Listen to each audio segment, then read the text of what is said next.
ئێمە وەکو گەنجانی وڵاتپارێزی کوردستان لە دەڤەری ڕاپەڕینە ڕاستاوین بە ئەنجامدانی چالاکیەک لەبەردەم زانکۆی ڕاپەڕین و ئامازمان لەم بڵاوکردنەوەی ئەم کتێبانە کتابی فکری ڕێبەرابوون هەدەفمانەوەیە هەموو کەسێک فکری ڕێبەرابۆ بزانێ فکری دیموکراسی بزانێ و بۆیە هەستاوین بە ئامادەکردنیان چالاکیە و پێشوازیمان تا ئێستا باش بووە لەن گەنجانی زانکۆوە ئەمە لە بڵاوکردنەوەی ئەم کتێبانە زیاتر مەبەستمان لە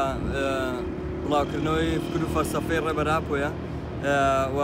بە تایبەتی گەنجانی زانکۆ چونکە ئەم فکرە بەڕاستی پێویستە بۆ کۆمەڵگای ئێمە فکرێکە دەتوانین بەم فکرە ئازاد بین ئازادی بەدەست بێنین و هەروەها دادپەروەری هەبێت لەسەر شێوازێکی ڕاستی و حەقیقەت ئەویش فکر و فەلسەفەی ڕێبەرابووە